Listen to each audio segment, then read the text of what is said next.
কারণ এই ঘটনা ঘটতে যাচ্ছে জেনেই শুভেন্দু অধিকারী এবং আমার 15 জন এমএলএ সাথী 30 ডিসেম্বর এসএসসি সচিবকে বলেছিলাম আপনি যোগ্য অযোগ্য বাছাই করুন। কারণ আমি জানতাম মমতা ব্যানার্জি করবে না, কারণ তিনি তার ভাইপোকে দিয়ে 700 কোটি টাকা তুলেছেন চাকরি বিক্রি করে। সেই জন্য লালচুল কানেদুল যুবা তৃণমূল শান্তনু কুন্তলরা এবং লিপস অ্যান্ড বাউন্সের ম্যানেজিং ডাইরেক্টর, যিনি বারবার বলেন আমার সাহেব পর্যন্ত কেউ যেতে পারবে না, সেই সাহেবের নাম হচ্ছে অভিষেক ব্যানার্জি, যা সিবিআই চার্জশিটে ভয়েস স্যাম্পল টেস্ট করার পরে চার্জশিটে উল্লেখ করা হয়েছে 73 মিনিটের কথোপকথনে 73 বার অভিষেক ব্যানার্জির নাম উল্লেখ করেছে। কালীঘাটের কাকু লিপস অ্যান্ড বাউন্স, যার ডাইরেক্টরের নাম শ্রী অমিত ব্যানার্জি, মমতা ব্যানার্জির দাদা, যার ডাইরেক্টরের নাম শ্রীমতী লতা ব্যানার্জি, অমিত ব্যানার্জির সহধর্মিনী, যার ডাইরেক্টরের নাম রুচিরা ব্যানার্জি নারোলা, তিনি কার সহধর্মিনী সবাই জানেন, এবং যে লিপস অ্যান্ড বাউন্সের চেক পাওয়ার এখনো অভিষেক ব্যানার্জির কাছে আছে। অতএব প্রমাণিত মুখ্যমন্ত্রীর পরিবার এই চুরি দুর্নীতি 700 কোটি টাকা 6000 চাকরি বেচার ক্ষেত্রে 6000-এর কাছেই টাকা নেয়নি, 700-800 তৃণমূলের নেতা পেয়েছেন, যার মধ্যে এমএলএদের মেয়ে ছেলে আত্মীয় স্বজন জেলা পরিষদ কাউন্সিলর আছে। এর আগে আমরা একটা গ্যালারি করেছিলাম বিধানসভায়, আবারও গ্যালারি করে তাদের ছবি প্রকাশ করব, কোন কোন নেতা নেত্রী এমএলএ এমপির আত্মীয়রা পেয়েছেন। বাকি চাকরি বেচা হয়েছে। তাই আমি যাদের ওএমআর ঠিক আছে তাদের ক্ষেত্রে আবেদন করব যে আপনাদের উচিত ন্যাচারাল জাস্টিসের জন্য ইন্ডিভিজুয়াল রিট সুপ্রিম কোর্টে করে আপনাদের আরেকটা আইনি চেষ্টা করা। আমি গতকালও বলেছি, আজও বলছি, ভারতীয় জনতা পার্টির সরকার 10 মাস পরে বাংলার মানুষ তৈরি করবে। আমরা যোগ্যদের তালিকা বের করে সেই যোগ্যদের নিয়ে যোগ্য তালিকা নিয়ে তাদেরকে আইনি লড়াই করে তাদের চাকরি ফেরত পাওয়ার কথা বলবো।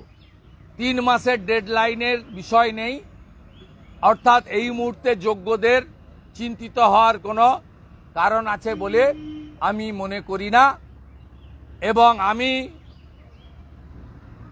উচ্চতর আদালত থেকে সবাইকে অনুরোধ করব যে এই প্রায় 18,000 যোগ্য শিক্ষক শিক্ষাকর্মী তারা যাতে কোনোভাবে ক্ষতিগ্রস্ত না হন, এটা দেখার দায়িত্ব আমাদের। কোনো যোগ্য শিক্ষক শিক্ষাকর্মী মিডিয়ার সামনে কাঁদছিলেন এবং বলছিলেন আমাদের সামাজিক সম্মান নষ্ট হলো। আমি আপনাদের বলছি, আমি 2,33,27,000 মানুষের প্রতিনিধি হিসেবে বলছি, এই মহতী বিধানসভার সামনে দাঁড়িয়ে বলছি, আমার একাধিক এমএলএকে সাথে নিয়ে বলছি, আপনারা যোগ্য, এটা 44 নম্বর প্যারাতে বলে যাওয়া হয়েছে।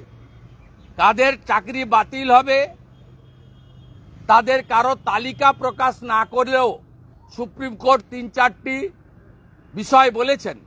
তাতে 1 নম্বর হচ্ছে যে ওএমআর পুড়িয়ে দিয়েছিল পার্থ চ্যাটার্জি, এসপি সিনহা, সুবীরেশ বাবুরা, সেই মনীষ জৈনরা, সেটাকে সিবিআইর যে সিট হয়েছিল তারা একটা এক্সট্রাঅর্ডিনারি গুড জব করেছে এক্ষেত্রে।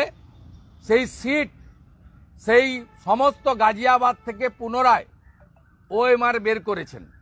তাতে সুপ্রিম কোর্ট পরিষ্কার 44 প্যারাতে বলেছে ওএমআরে যাদের নাম্বার টেম্পারিং করা হয়েছে কেবলমাত্র তাদের চাকরি বাতিল করতে হবে। তালিকাটা এসএসসি রাজ্য সরকার পরিচালিত, তাকে ঠিক করতে হবে, যেহেতু কোর্টে দেয়নি।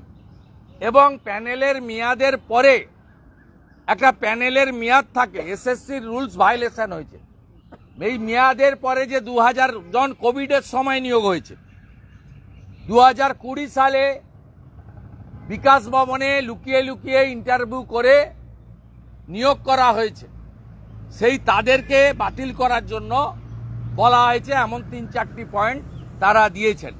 তাই যোগ্যদের ক্ষেত্রে আমি মনে করি কোনো সময়সীমা নেই, তাদের চিন্তার এই মুহূর্তে কোনো কারণ নেই। তাদের সুপ্রিম কোর্টে ইন্ডিভিজুয়াল রিট করার অ্যাম্পেল স্কোপ রয়েছে, অতএব তাদের সঙ্গে বাংলা আছে। আপনারা মেধাযুক্ত শিক্ষক, শিক্ষিকা, শিক্ষাকর্মী, আপনারা এতটুকু মাথা নত করবেন না।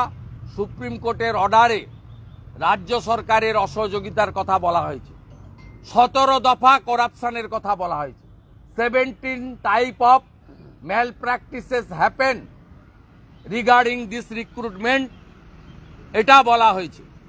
আমরা সবাই চাকরি যাক, এটা কারোর চাইনি, চাইব না, অযোগ্য ছাড়া। কিন্তু আমরা সবাই 2022 সালের 5ই মে মমতা ব্যানার্জির সভাপতিত্বে যে অতিরিক্ত শূন্যপদ তৈরির রেজুলেশন ক্যাবিনেট করেছিল, সেই ক্যাবিনেটকে জেলে দেখতে চাই। 3000 চাকরি রিক্রুটমেন্টের জন্য যদি হরিয়ানার প্রাক্তন মুখ্যমন্ত্রী প্রয়াত ওম প্রকাশ চৌটালাকে 5 বছর তিহার জেলে কাটাতে হয়, 2022-এ 5ই মে তদানীন্তন ক্যাবিনেট মিটিংয়ে উপস্থিত থাকা সব মন্ত্রী এবং হরিকৃষ্ণ দ্বিবেদী chief secretary, education secretary Manish Jain, finance secretary তদানীন্তন মনোজ পন্থ, এদেরকে জেলে দেখতে চায় বাংলা। এবং ডিভিশন বেঞ্চ হাইকোর্ট এই পয়েন্টে, সুপার নিউমেরারি পয়েন্টে সিবিআই তদন্তর নির্দেশ দিয়েছিল। এরা আলাদা করে পিটিশন করে আগের সিজিআইর কাছ থেকে স্টে লাগিয়েছিল। এই স্টে ভ্যাকেট করে, যেহেতু হাইকোর্টের ডিভিশন বেঞ্চের ম্যাক্সিমাম পয়েন্টকে আপহোল্ড করেছে সুপ্রিম কোর্ট গতকাল, আমরা চাই অতিরিক্ত শূন্য পদ ক্রিয়েট করার ক্ষেত্রে কলকাতা হাইকোর্টের ডিভিশন বেঞ্চের জাজমেন্ট, তাকেও আগামী 8 তারিখে যে হিয়ারিং আছে এটা করতে হবে।